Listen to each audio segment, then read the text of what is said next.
옆에 분들과 함께 인사 나눠볼까요? 사랑합니다. 축복합니다. 사랑합니다. 축복합니다. 네. 우리 교회를 통하여서 하나님이 일하실 것입니다. 그리고 우리가 함께 일어나 손을 잡고 세상을 향해 기쁨으로 달려가기를 소망합니다. 그런 마음으로 처음 들어보실 수도 있는데 함께 교회여 일어나라 라는 찬양을 고백하며 나아가기 원합니다. 교회여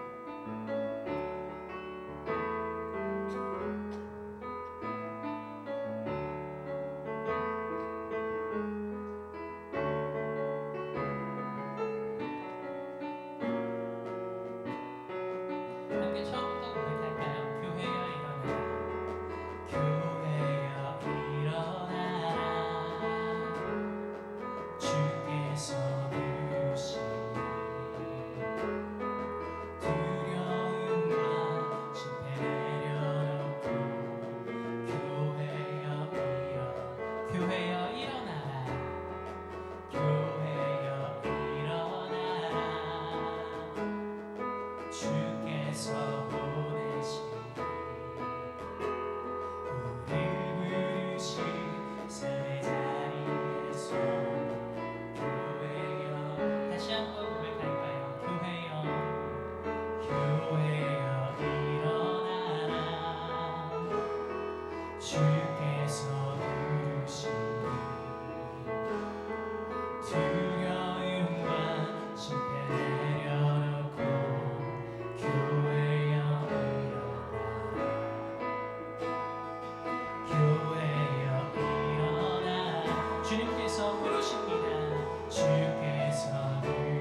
주께서 부르시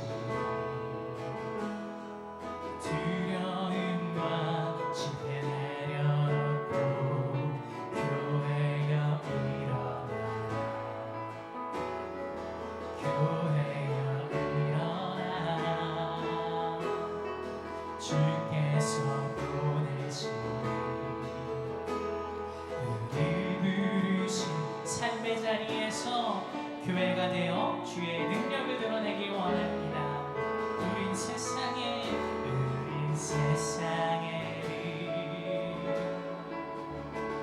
하나님의 편지 주의 교회 통해 세상이 줄거리라 일어나라 아버지 사랑으로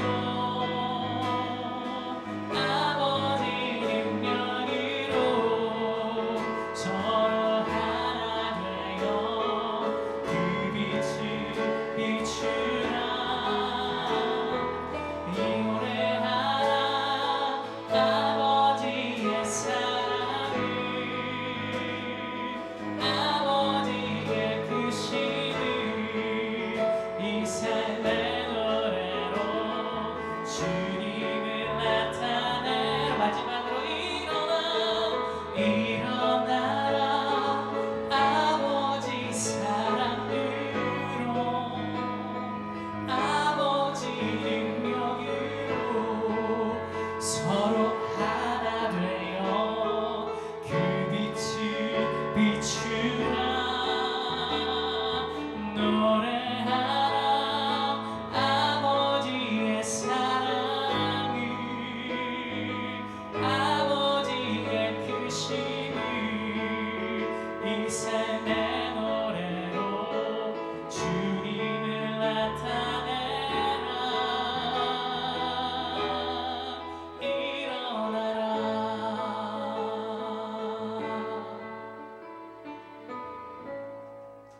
아멘. 우리 교회가 일어나고 곧 다가오는 청년부 수련회가 있는데 그 가운데 청년들이 일어나고 꿈을 꾸고 함께 한 마음으로 다음 세대를 향해 미래를 향해 달려가는 우리 성도교회가 될 줄로 믿습니다.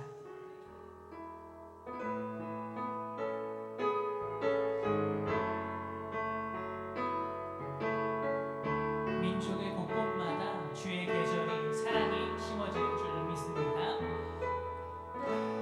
민족의 가슴마다 비 묻은 그리스도를 심어 이 땅에 불을 고프는 그리스도의 계절이 오게 하소서 오게 하소서 이 땅에 하나님의 나라가 이루어지게 하옵소서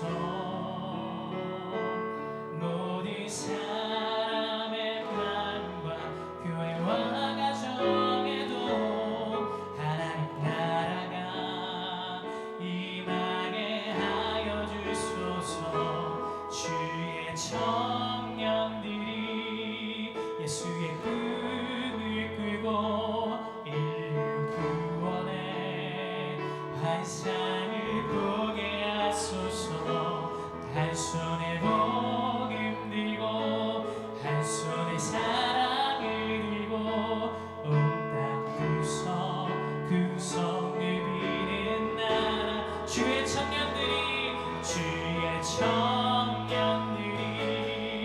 예수의 꿈을 꾸고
하나님 감사드립니다. 우리를 이 자리 가운데 불러주심에 감사합니다. 우리가 주의 몸된 교회입니다.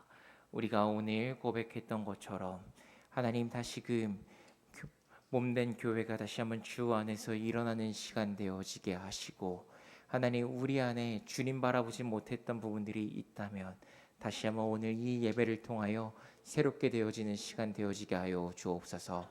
성령 하나님께서 오늘 이 예배 가운데 우리를 새롭게 하실 것들을 믿으며 감사하며 예수 그리스도 이름으로 기도드립니다. 아멘. 찬송가 208장 함께 찬양하시겠습니다.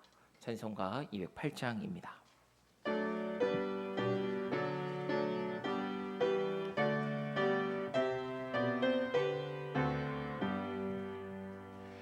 내 주의 나라와 주 계신 성전과 피 흘려 사신 교회를 늘 사랑합니다.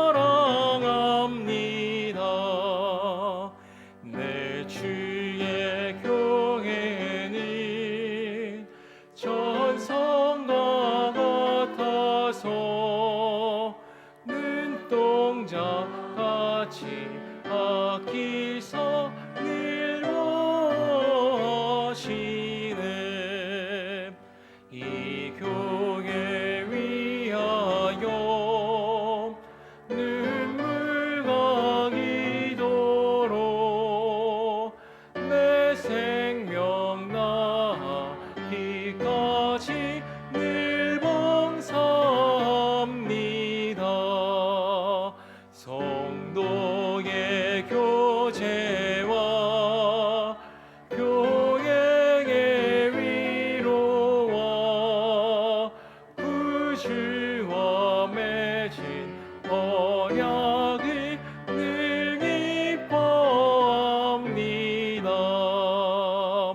하늘의 영광과 베푸신 은혜가 진리와 함께 영원히 시온에 넘치네.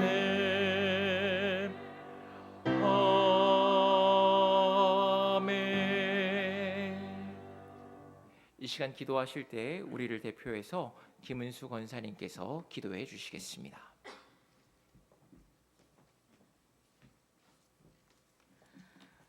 사랑과 은혜가 풍성하신 하나님 아버지, 오늘도 우리에게 하루를 허락하시고 바쁜 일상 가운데서도 예배의 자리로 불러 모아 주심을 감사드립니다. 숨쉬고 살아가는 평범한 하루가 주님의 은혜였음을 이 시간 고백합니다.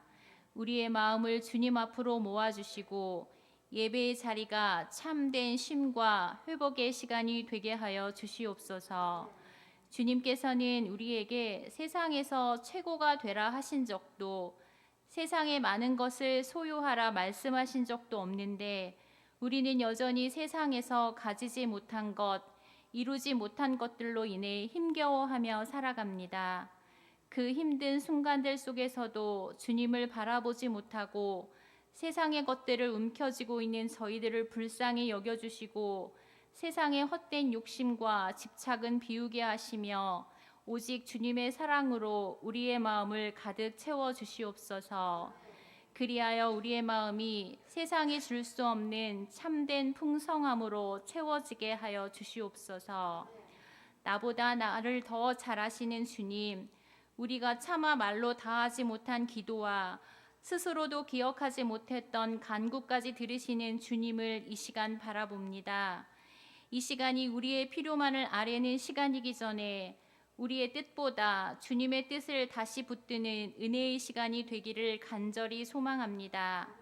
사랑의 주님, 성덕교회가 주님의 마음을 잘 아는 교회 되게 하여 주옵소서. 함께 기도하며 말씀을 나누고 서로를 사랑으로 섬기는 교회 되게 하여 주시옵소서. 답답하고 어두운 세상 가운데서 주님의 빛을 비추는 한 줄기 빛과 같은 교회로 서게 하여 주시옵소서. 교회가 계획하고 준비하는 모든 일들을 우리가 기억하게 하시고 우리의 작은 순종과 손길을 사용하셔서 큰 기적을 보게 하여 주시옵소서. 그 시간들 속에서 주님의 세밀한 음성을 듣게 하시고 우리의 삶이 주님을 더욱 닮아가는 은혜를 허락하여 주시옵소서. 공의로우신 주님, 세대의 분열과 여야의 정쟁, 부의 갈등으로 힘들어하는 이 나라를 주님께서 기억하여 주시옵소서. 주님의 말씀으로 무너진 질서가 다시 세워지게 하시고 혼란한 시대 속에서도 주님의 뜻이 분명히 드러나게 하옵소서. 그 가운데 우리의 평범한 일상이 당연함이 아닌 은혜임을 깨닫고 감사로 채워지는 하루하루가 되게 하여 주시옵소서. 오늘 말씀을 전하시는 이성환 목사님과 성령님께서 함께하여 주옵소서. 전하시는 말씀을 통하여 세상의 어려움 속에서 닫혀있던 마음의 문을 열어주시고 마른 풀과 같은 우리의 심령을 주의 말씀으로 적셔 주옵소서. 그리하여 다시금 주님의 옷자락을 붙들고 주님 안에서 기쁨으로 살아가는 삶 되게 하여 주옵소서. 예배를 마치고 다시 각자의 삶의 자리로 돌아갈 때에도 오늘 받은 은혜를 굳게 붙들고 세상 속에서 주님의 사람으로 살아가게 하여 주시옵소서. 오늘 호산나 찬양대가 찬양을 올려드립니다. 호산나 찬양대의 찬양을 기쁘게 받아주시고 이 모든 말씀 예수님의 이름으로 기도드리며 하늘에 계신 우리 아버지, 아버지의 이름을 거룩하게 하시며 너의 나라가 오게 하시며 아버지의 뜻이 하늘에서와 같이 땅에서도 이루어지게 하소서. 오늘 우리에게 일용할 양식을 주시고 우리가 우리에게 잘못한 사람을 용서하여 준 것 같이 우리의 죄를 용서하여 주시고 우리를 시험에 빠지지 않게 하시고 악에서 구하소서. 나라와 권능과 영광이 영원히 아버지의 것입니다. 아멘.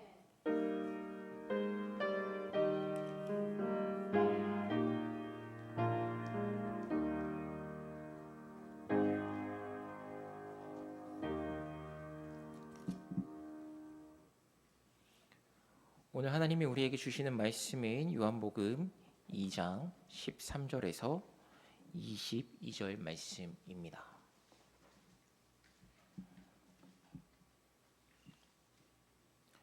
요한복음 2장 13절에서 22절 말씀입니다. 우리 한 절씩 교독하도록 하겠습니다. 유대인의 유월절이 가까운지라 예수께서 예루살렘으로 올라가셨더니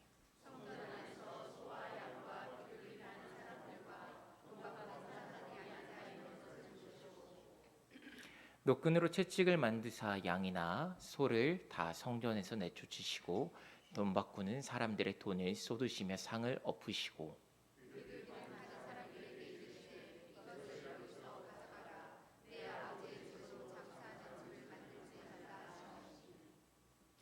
제 아들이 성경 말씀에 주의 전을 사모하는 열심이 나를 삼키리라 한 것을 기억하더라.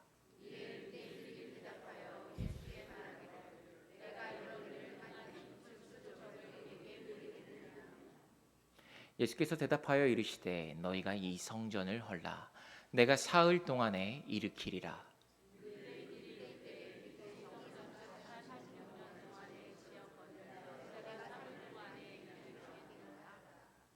그러나 예수는 성전된 자기 육체를 가리켜 말씀하신 것이라. 죽은 자 가운데서 살아나신 후에야 제 아들이 이 말씀하신 것을 기억하고 성경과 예수께서 하신 말씀을 믿었더라.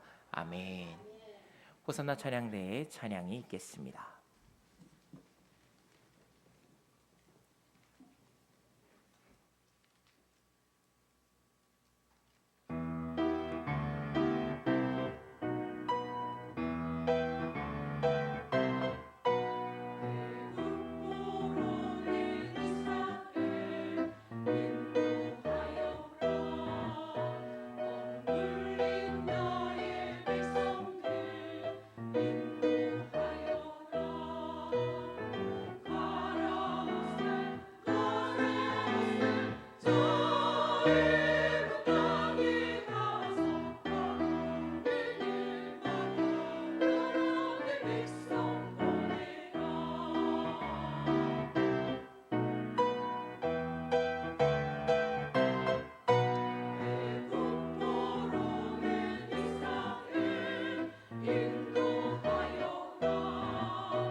감사합니다. 여러분 그 요한복음 2장 초반부까지는요 예수님의 본격적인 사역이 시작되지 않았습니다. 이때까지만 해도요 그 영화의 예고편과 같이 예수님이 앞으로 이 땅에서 어떻게 하실 사역이 무엇인지 그 맛보기로만 보여줬습니다. 자, 그런데요 이제 오늘부터 보는 거는요 예수님의 본격적인 사역이 시작이 되어집니다. 사도 요한은 예수님의 본격적인 사역의 시작에서 가장 먼저 보여주는 게 뭐냐? 바로 성전 정화 사건입니다. 공간복음 마태 그리고 마가 누가복음은요 예수님의 공생의 가장 마지막에 이 예수님의 성전 정화 사건을 배치하고 있는데 그것들과는 다르게 요한복음은요 가장 맨 앞쪽에 위치하고 있습니다. 사도 요한은 왜 이것을 가장 앞쪽에 배치하고 있을까요? 그 이유가 무엇일까요? 아마도 사도 요한이 말하고 싶은 바가 있기 때문입니다. 오늘 사도 요한이 이것을 통해서 우리에게 하고 싶은 이야기가 무엇일까? 그리고 더 나아가서 예수 그리스도가 누구신지 그리고 우리가 이 메시지를 통해 들어야 할 것이 무엇인지 같이 한번 생각해 보도록 하겠습니다. 예수님께서 이렇게 말씀하십니다. 이 성전을 헐라 내가 사흘 만에 다시 세우리라. 이 뜻이 무엇인지 우리 같이 한번 고민해보고 그리고 다시금 이 메시지를 통해 우리를 다시 세우는 귀한 시간 되어지기를 주님의 이름으로 축복합니다. 자, 우리 요한복음 2장 13절에서 14절 말씀 같이 한번 읽어보도록 하겠습니다. 시작.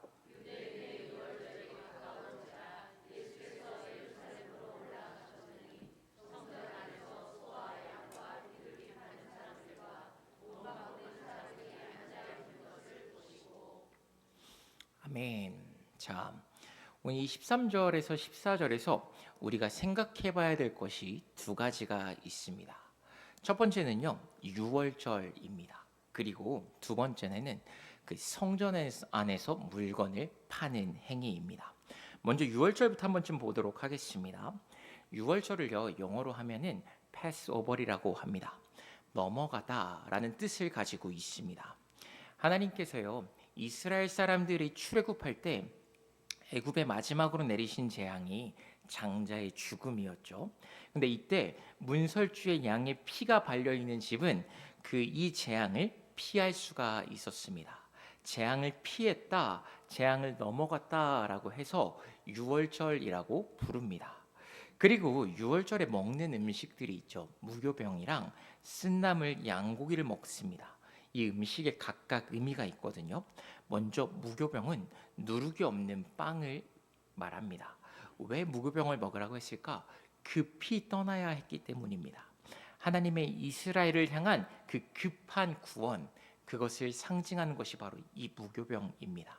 그리고 쓴나물, 이것은 노예 시절의 고통을 상징합니다.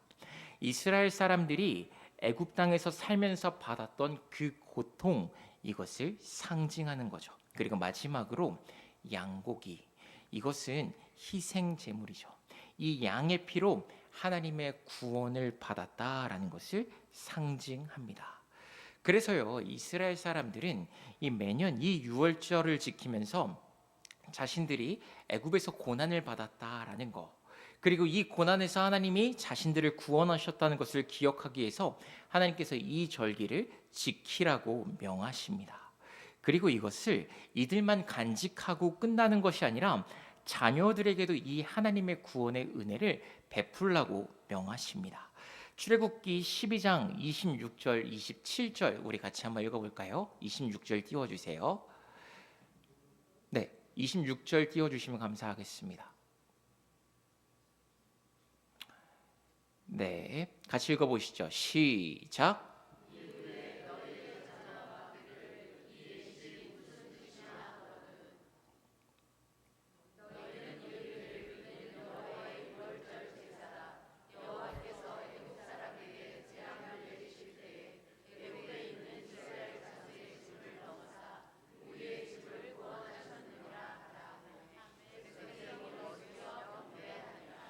아멘. 자, 이 하나님의 놀라운 구원을요, 자녀들에게 가르치라고 이야기하고 있습니다. 왜 자녀들에게 가르쳐야 될까요? 여러분, 구원은 다른 이들에게 흘러가야 하기 때문입니다. 그리고 이 구원은 가장 먼저 나의 가족, 대대손손으로 흘러가야 됩니다. 하나님의 은혜를 나의 가족에게 흘려보내는 것이 여기 있는 우리가 해야 될 사명이라는 겁니다. 저는 아직까지 저의 어머니가 저 중2 때 하셨던 이야기가 아직도 기억에 남습니다. 제가 중학교 2학년 때요, 그 예수 전도단 훈련을 받았었습니다. 그래서 매주 토요일마다 그 혼자 7호선 타고 대림역 가서 이렇게 훈련을 받아야 되는데 사실 가는 게 너무 귀찮았어요. 제가 가고 싶었다라기보다는 그냥 어머니가 시키셔서 갔습니다. 이 예수전도단 훈련을 수료하려면 세 가지를 이제 맞춰야 되는데요. 첫 번째는 큐티입니다. 매주 큐티를 5개씩 숙제를 내주셨어요. 그런데 참 부끄럽지만 큐티를 어떻게 했느냐? 그 지하철 가는 안에서 그냥 급하게 5개 몰아서 막 적었습니다. 그냥 마치 숙제 이렇게 하듯이 했던 거죠. 그리고 나머지 2개는 수련회 참여와 선교였습니다. 그래서 이제 중2 때니까 이제 기말고사 끝나고 이제 방학하고 수련회를 가야 할 시기인데요. 이때 어머니가 기말고사가 끝나자마자 모든 학원을 다 끊으셨어요. 그래서 이제 모든 친구들의 부러움을 샀죠. 친구들은 이제 학원 가서 이제 막 영어 단어 100개 외우고 이래야 되는데, 그리고 그때까지만 해도 지금은 상상할 수 없지만 옛날에 학원에서도 이렇게 그 체벌이 있었거든요. 그 숙제 안 하면 이렇게 맞고 하는 것들이 있었습니다. 근데 막 100개에서 이제 뭐 커트라인이 있고 틀리면 이렇게 맞았어야 됐는데, 이제 저는 그런 거 아무것도 안 하니까 친구들이 부러워했죠. 그런데 어느 날 제가 궁금하더라고요. 어머니가 왜 학원을 끊으셨을까? 그래서 이제 어머니랑 같이 이제 그 빗길 이렇게 차를 타고 오는데 어두운 밤이었는데 한번 궁금해서 여쭈어 봤습니다. 어머니한테 왜 학원을 끊으셨어요라고 여쭈어 보니까 어머니가 이렇게 이야기하시더라고요.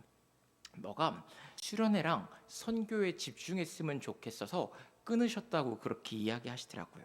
그리고 이 말이 아직도 저에게 좀 기억에 남습니다. 어머니가 그 이후에 이 말씀을 하셨어요. 성환아, 너의 인생에서 가장 중요한 건 공부가 아니야. 네가 하나님 아는 거야. 네가 이번 수련회를 통해서 하나님 만났으면 좋겠어라고 이렇게 이야기하시더라고요. 제가 하나님 만났을까요? 못 만났을까요? 네, 못 만났습니다. 네, 이렇게 수련회도 갔다 오고 선교도 갔다 왔지만 네, 사실 하나님을 못 만났습니다. 저는 사실 그 태국에 가서 이제 20살 때 처음으로 하나님을 인격적으로 만났습니다. 그런데 이 어머니의 말이 잊혀지지 않는 이유가 있더라고요. 왜 그랬냐면 어머니가 그렇게 했던 그 순간들의 선택들, 내 자녀가 진짜 하나님을 알았으면 좋겠다라는 그 순간의 선택들이 쌓이고 쌓여서 제가 태국에 가서 하나님을 만났다라고 생각합니다. 여러분, 하나님은 이스라엘의 대대손손이 하나님을 알기를 바라셨습니다. 그런데 그러려고 하면 이 교육의 가장 첫 번째는 어디에서 이루어져야 되냐? 가정에서 이루어져야 되는 겁니다. 그래서 하나님이 말씀하시는 겁니다. 그래서 자녀들에게 잘 가르쳐야 된다. 여러분, 여기 자녀들 중에 혹여나 교회를 잘 안 다니는 자녀들 혹시 있으신가요? 어느 날 하나님이 분명히 기회를 주실 겁니다. 그런데 그때 여러분이 준비하신 이 한마디가 자녀의 마음을 되돌릴 겁니다.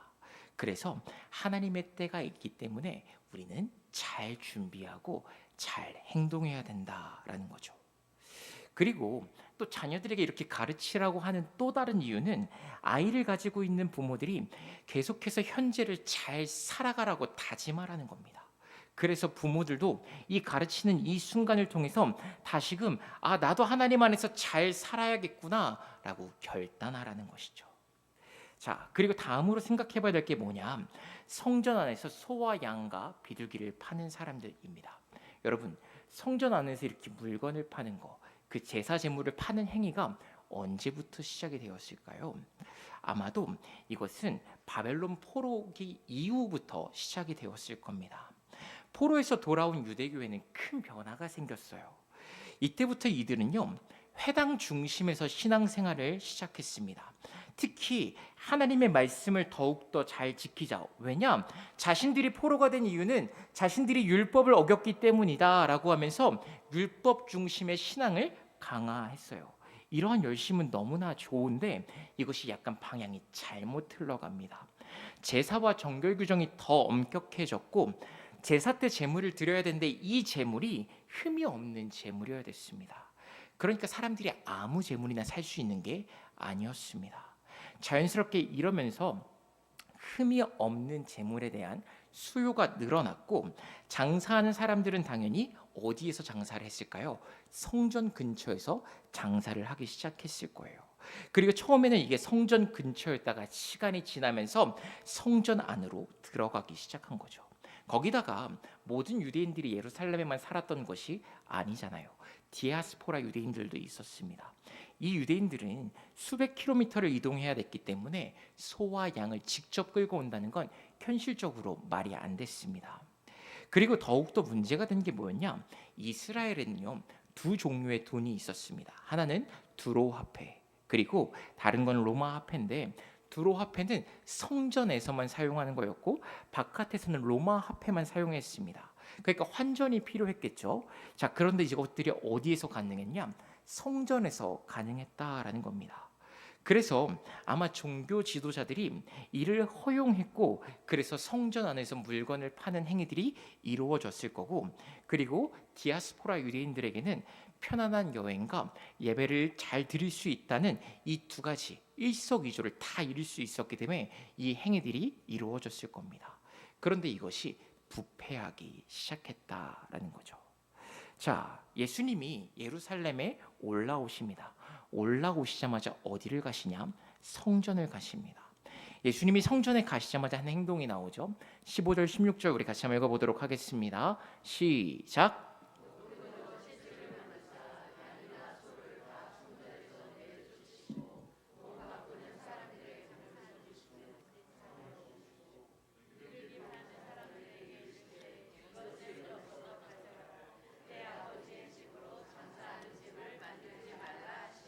아멘. 자, 예수님이 노끈으로 채찍을 만드시고 돈 바꾸는 사람들의 돈을 쏟고 상을 엎어버리셨습니다. 예수님으로 인하여서요, 이 공간이 엉망이 되어버렸습니다. 그리고 이렇게 말씀하시죠. 내 아버지의 집을 장사하는 집으로 만들지 말라. 여러분, 예수님이 젠틀하게 이야기하셨을까요? 절대로 그러시지 않으셨겠죠. 화를 내셨을 겁니다. 그리고 얼굴 표정을 생각해 보시죠. 분노로 가득한 표정이었을 겁니다. 여러분, 예수님이 왜 화를 내셨을까요? 왜 이런 행동을 하셨을까요? 그 이유는 성전의 본질 때문입니다.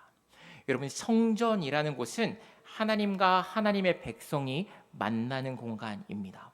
성전이 가장 먼저 지켜야 할 가치는 하나님을 누릴 수 있는 공간이 되어야 됩니다. 그런데 하나님을 친밀히 누려야 되는 이 공간이 변질되어 버린 겁니다. 여러분, 여기서 오해하면 안 될 것이 있습니다. 주님이 돈을 쓰고 재물을 사고 파는 행위가 잘못되었다라는 이야기가 아니십니다. 아까도 설명드렸던 것처럼 디아스포라 유대인들에게는 성전 근처에서 재물을 사야 했습니다. 주님이 이를 모르실 리가 없습니다. 그러나 주객이 전도가 되어버린 거죠. 성전이 거래하는 공간으로만 변질되어 버려서 주님이 이러한 행동을 하셨던 겁니다. 여러분, 사람들이 이렇게 생각했던 거예요. 흠없는 재물을 내면 나 오늘 예배 너무 잘 드렸어. 이렇게 착각하게 되어버렸던 겁니다. 그리고 사람들의 수요가 늘어나면서 자연스럽게 물건의 가격도 올랐을 겁니다. 그렇게 되면서 이 성전이라는 공간이 일부 사람들에게만 들어갈 수 있는 공간이 되어버렸던 겁니다. 하나님의 사랑은 모두가 누려야 될 공간이죠. 그런데 일부 기득권층만 누릴 수 있는 공간이 바로 이 성전이 되어버렸던 겁니다. 그래서 변질되어서 주님이 지금 거룩한 분노를 내고 계신 겁니다.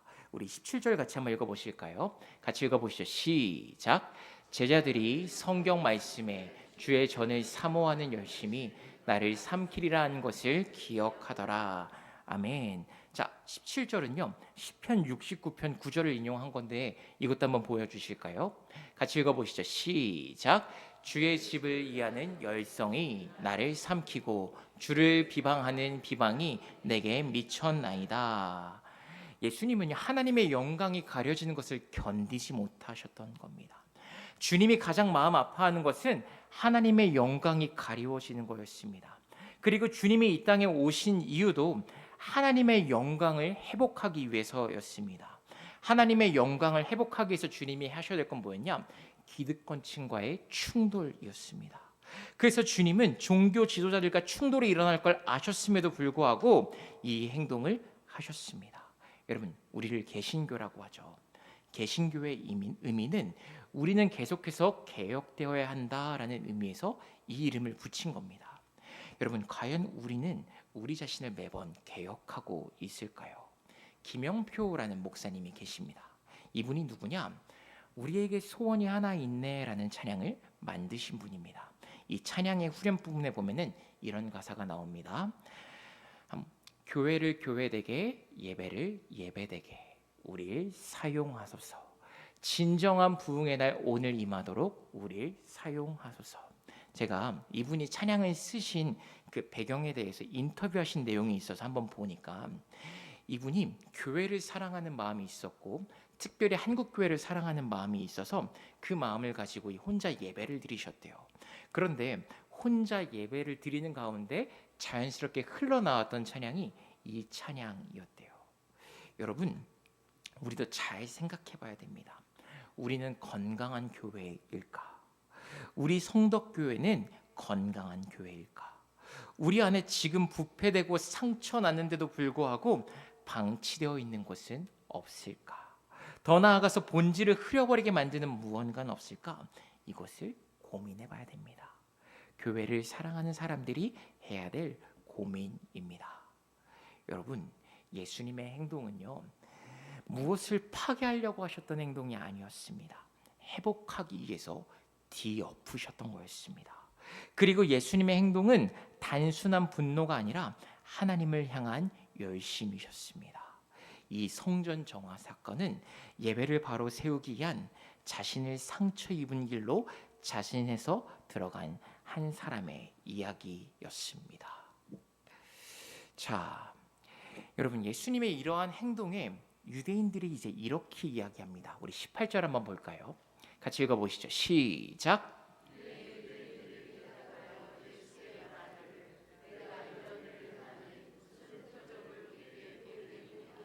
아멘. 여러분, 예수님의 이러한 행동을 유대인의 관점에서 보면 질서를 무너뜨린 겁니다. 그리고 경제 구조도 뒤엎어버린 겁니다. 거기다가 아무 직함도 없는 사람이 메시아처럼 행동한 거예요. 오늘날 교회로 하죠. 목회자도 아니고 당회원도 아니고 공동체에 어떠한 발언권도 없는 사람이 자기 멋대로 행동한 거예요. 예수님 한 사람으로 인하여서 모든 것이 엉망이 되어버린 거예요. 그리고 유대인 종교 지도자들이 그 장사하는 사람들에게 받은 돈이 없을까요? 아마 그 자기 뒷주머니로 들어간 돈이 꽤 있었을 겁니다. 이에 이들이 지금 모든 것들이 망가지니까 이렇게 말합니다. 너는 우리에게 무슨 표적을 보이겠느냐? 이 말은 너가 하나님으로부터 왔다는 것을 공적으로 증명하라는 겁니다. 네가 하나님께 보냄을 받은 자라면 우리가 인정할 만한 증거를 내놓으라는 거죠. 여러분, 이 장면이 요한복음 1장에서 사도 요한이 말하는 것들을 보여주고 있습니다. 우리 요한복음 1장 10절 11절 한번 보실까요? 같이 읽어보시죠. 시작. 그가 세상에 계셨으며 지은 바 되었으니 세상이 그를 알지 못하였고 자기 땅에 오매 자기 백성이 영접하지 아니하였으나. 아멘. 예수님이 이 세상을 지으셨습니다.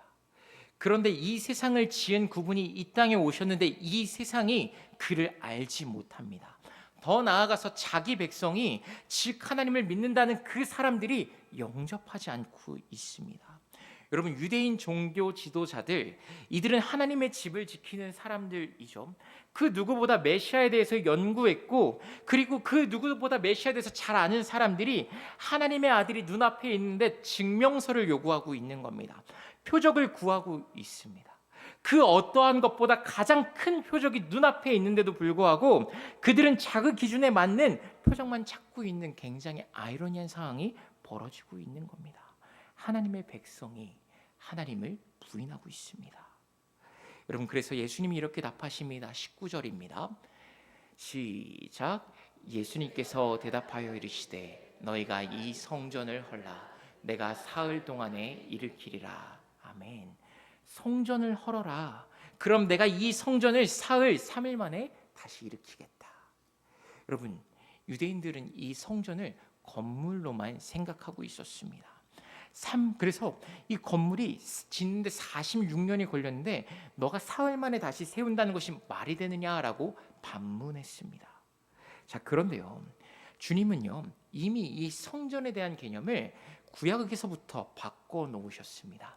예레미야 31장 33절입니다. 같이 읽어보시죠. 시작. 그러나 곧 내가 나의 법을 그들의 속에 두며 그들의 마음에 기록하여 나는 그들의 하나님이 되고 그들은 내 백성이 될 것이라. 여호와의 말씀이니라. 아멘.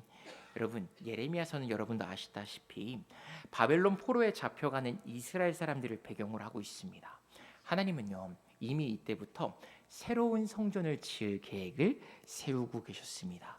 이것은 보이는 성전이 아니라 보이지 않는 성전이었습니다. 그걸 어디에 지으시느냐? 바로 사람들 마음 안입니다. 이것이 어떻게 이루어지느냐?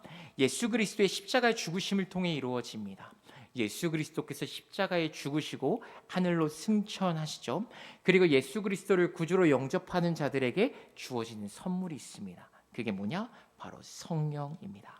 성령이 거하시는 곳, 그곳이 바로 성전입니다.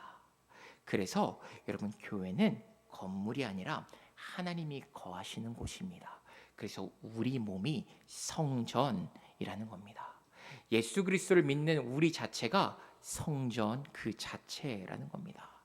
그럼요, 여러분 이렇게 생각해 볼 수 있습니다. 아까 돌아가서 주님의 분노에 대해서 생각을 해보면 하나님의 교회인 하나님의 백성들이 잘못 걸어가고 있었기 때문에 그들의 모습을 안타까워하셨던 거죠.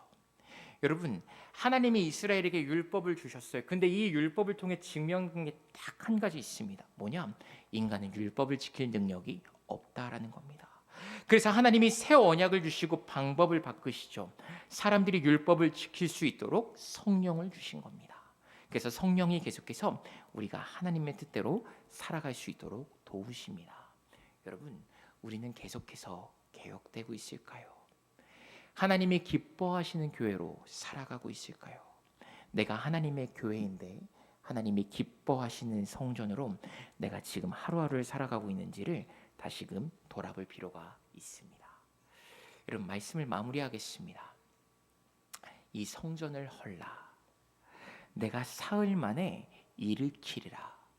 이 말은요, 너희를 개혁하라, 너희가 회개하라, 그럼 내가 다시 너희를 회복시켜 줄게 라는 말씀입니다. 회개해야 될 대상, 거룩을 회복해야 될 대상은 바로 나 자신입니다. 오늘 다시금 주님, 내가 주님 앞에 섭니다. 주님, 내가 다시 한번 주 앞에 서니 나를 새롭게 하여 주시옵소서 라는 그 고백이 우리에게 필요한 겁니다. 이 찬양 가사로요 좀 마무리했으면 좋겠습니다. 아까 말씀드렸던 우리에게 소원이 하나 있네 라는 찬양을 지으신 분이 지은 또 다른 찬양이 있습니다. 다시 복음 앞에 라는 찬양인데요, 여기에 이런 가사가 있으니 한번 들어보세요. 많은 이들 말하고 많은 이들 노래는 하지만 정작 가지는 않는 길, 두려운 생각보다 많이 힘들고 험한 길보다는 그저 말로만 가려기에 점점 멀어져만 가네 내게 생명 주었던 그 길, 점점 이용하려 하네 내게 사랑 주었던 그 길, 다시 복음 앞에 내 영혼 서네 주님 만난 그때 나 다시 돌아가 주님께 예배드리며 다시 십자가의 길 걸으리. 어느 순간 노래는 하지만 삶을 살지 않는 그 길, 점점 이용만 하려 했던 그 길, 하나님 다시 복음 앞에 섭니다. 우리를 새롭게 하여 주옵소서. 이렇게 고백하고 온전히 주님 따르는 저와 여러분의 삶 되어지길 축복합니다. 우리 이 시간에 같이 기도하실까요? 우리 이렇게 같이 기도하시죠. 하나님, 내가 주의 성전입니다. 근데 내가 주님 뜻대로 거룩하게 살아가고 있습니까? 하나님, 주님 앞에 내가 바로 서 있습니까? 하나님, 다시금 깨닫게 하여 주시고 내 안에 주님보다 더 사랑하며 하나님 내 안에 개혁되어야 될 그 부분들 주님이 새롭게 하여 주옵소서. 그리고 주의 성전으로서 하나님 주의 몸으로서 온전히 살아가게 하여 주옵소서. 함께 이렇게 같이 기도하며 나아가도록 하겠습니다. 기도하겠습니다. 하나님, 감사드립니다. 하나님, 오늘 말씀을 들었던 것처럼 하나님, 이 성전을 헐라 내가 사흘 만에 다시 세우리라. 하나님, 주의 몸된 교회인 내가, 우리가 하나님 주 앞에서 어떻게 살아가고 있는지 다시 한번 돌아봅니다. 성령 하나님, 우리를 새롭게 하여 주옵소서. 하나님, 주님보다 더 사랑하는 것들 우리 안에 내려놓게 하여 주옵소서. 하나님, 주의 몸된 교회인 우리가 하나님 주님 뜻대로 살아가고 있지 않은 부분들이 있다면 성령 하나님 주의 보혈로 우리를 깨끗하게 씻어 주옵소서. 하나님, 우리를 새롭게 하여 주시기를 소원합니다. 우리는 매일 하나님 새로워져야 됩니다. 하나님, 우리는 매일매일 새로워져야 됩니다. 주의 몸된 교회로서 우리를 다시 한번 새롭게 하여 주시기를 간절히 소원합니다. 성령 하나님, 우리를 새롭게 하여 주옵소서. 성령 하나님, 새롭게 하여 주옵소서. 주님이 역사하여 주옵소서. 이끌어 주옵소서.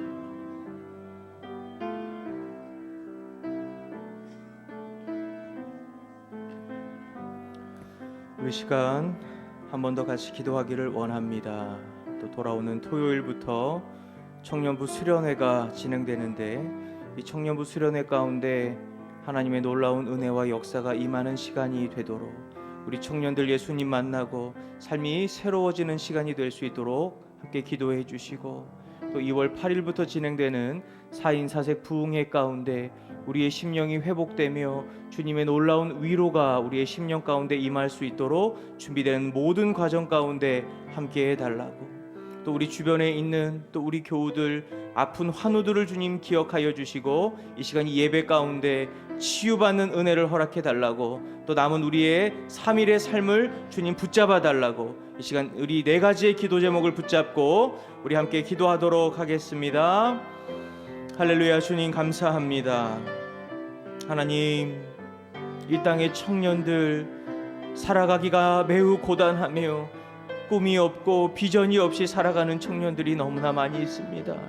하나님, 우리 성덕교회 청년부 주의 복음과 또 주의 말씀과 은혜로 세워주셨사오니 하나님, 이번 수련회를 통하여 예수 그리스도를 새롭게 발견하며 심령이 새로워지며 주님을 만나며 하나님 나라의 꿈을 꾸며 나아갈 수 있도록 하나님 이 수련회 가운데 역사하여 주옵소서.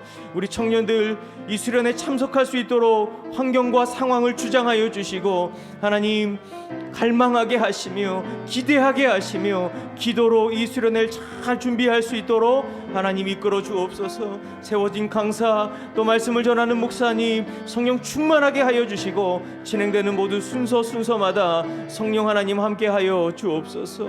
하나님, 또 2월 8일부터 시작되는 4인 4색 부흥회 가운데 하나님 말씀하여 주시고 하나님의 넓은 품으로 우리 성도교회 성도님들 한 사람 한 사람 다 안아주셔서 성령의 충만함 가운데 온전히 회복되는 시간, 주의 위로를 누리는 시간, 하나님 나라를 꿈꾸며 다시 힘있게 나아갈 수 있는 시간 될 수 있도록 하나님 인도하여 주옵소서. 또 우리 주변 이웃들에게 하나님 또 전도하며 이 소식을 알릴 때에 우리 주변의 많은 이웃들 함께 참석하여 은혜 받을 수 있도록 하나님 또 이 전도의 기회로 삼을 수 있도록 영혼이 다시 주께로 돌아오는 놀라운 역사가 일어날 수 있도록 하나님 이 부흥회 가운데 놀라운 은혜를 부어 주옵소서. 하나님, 또 우리 주변에 있는 또 우리 성도교회의 모든 환우들을 주님 기억하여 주시고, 이 시간 연합하여 함께 기도할 때에 주의 손으로 안수하셔서 예배드릴 때에 모든 병은 떠나가며 주의 놀라운 치유의 역사가 임하게 하여 주옵소서. 하나님 간구하는 이 시간 가운데 한 사람 한 사람 찾아가 주셔서 하나님 고통을 씻어 주시고 눈물을 닦아 주시고 하나님의 능력으로 속히 회복될 수 있도록 은혜의 은혜를 더하여 주옵소서. 하나님, 남은 한 주간을 살아갈 때에 주님 따르게 하소서. 하나님, 이 세상의 여러 소문과 소리가 아니라, 철학과 가치가 아니라 주의 말씀 따르게 하소서. 하나님, 우리 안에 세상의 기준과 가치 다 허물어지게 하소서.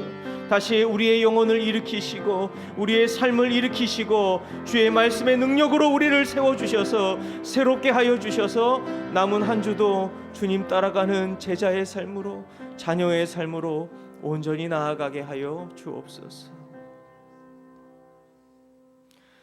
거룩하시며 존귀하신 하나님 아버지, 이 시간 우리의 걸음 예배의 자리 가운데 불러 모아주시고 우리의 심령을 위로하시며 진리의 말씀으로 우리의 믿음을 다시 일으켜 주셔서 감사를 드립니다. 하나님, 이 세상을 살면서 세상으로부터 주어진 모든 것들, 가치와 소문과 철학, 지식, 하나님 이 시간 다 허물어지게 하여 주옵소서. 하나님, 다시 주의 진리와 주를 향한 믿음으로 다시 우리를 일으켜 주시고 나의 삶과 가정과 교회와 이 사회 주여 다시 일으켜 주옵소서. 토요일부터 진행되는 청년부 수련회 가운데 함께 하여 주시고 주님이 예비하신 놀라운 은혜 청년들 다 누리고 영혼이 회복되며 다시 예수 그리스도를 바라보며 하나님 나라를 꿈꾸며 걸어가는 귀하고 복된 청년들 되게 하여 주옵소서. 준비되는 우리 4인 4색 부흥회 가운데에 은혜 더하여 주시고 하나님, 이 부흥회가 또한 전도의 통로가 되게 하여 주셔서 성도교회 주변의 많은 이웃들 다시 주께로 돌아오는, 영혼이 회복되는 놀라운 은혜의 축제 되게 하여 주옵소서. 하나님, 환우들을 불쌍히 여겨주시고 살아가는 삶의 자리 가운데 동행하여 주셔서 주의 능력으로 속히 치유되게 하시고 이 예배 드릴 때에 주의 말씀의 능력이 한 사람 한 사람의 심령을 온전히 회복시켜 주옵소서. 남은 3일을 살아갈 때에도 주여 함께하여 주시고 주님과 동행하는 귀하고 복된 남은 한 주가 될 수 있도록 은혜 베풀어 주옵소서. 우리 구주 예수님의 이름으로 기도드립니다. 아멘. 우리 함께 예배드리는 분들 서로 바라보며 인사하겠습니다. 사랑합니다. 축복합니다. 자, 진심입니다. 부흥회 진행되는 것 기억해 주시고 이번 주 토요일 10시 그리고 2월 7일 10시 우리 부흥회 초청장 나누는 사역을 합니다. 시간 되시는 분들만 나오지 마시고 시간을 내셔서 함께 참석해 또 참여해 주시기 바랍니다. 조이 페스티벌 또 1월 미션 이제 시간이 얼마 남지 않았는데 확인해 주시고 실천해 주시기 바랍니다. 교회 학교 수련회 또 일정 기억해 주시고 우리 청년부 그리고 남은 부서 있는데 하나님의 놀라운 은혜로 잘 준비될 수 있도록 기도해 주시기 바랍니다. 다른 내용은 주보를 참조해 주시기 바라고 우리 암송 구절 한번 주보 안쪽 보면서 함께 해보겠습니다. 내가 내게 명령한 것이 아니냐 강하고 담대하라 두려워하지 말며 놀라지 말라 내가 어디로 가든지 내 하나님 여호와가 너와 함께 하느니라 하시니라. 여호수아 1장 9절 말씀. 아멘. 우리 함께 찬송가 545장을 찬양하겠습니다.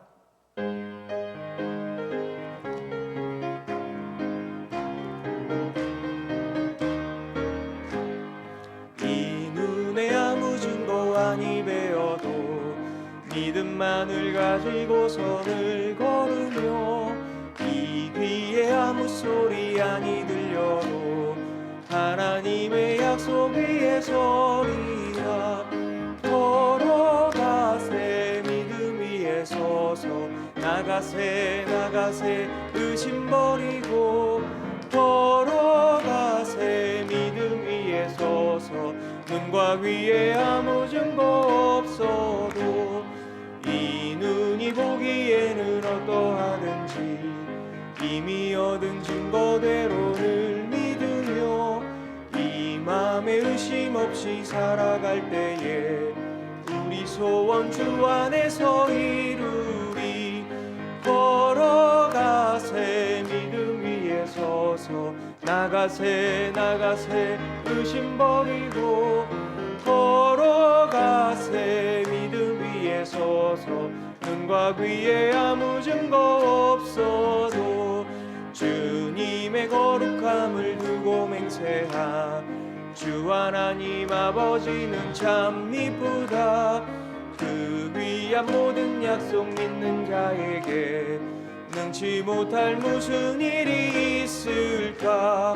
걸어가세 믿음 위에 서서 나가세 나가세 의심 버리고 걸어가세 믿음 위에 서서 눈과 귀에 아무 증거 없어도.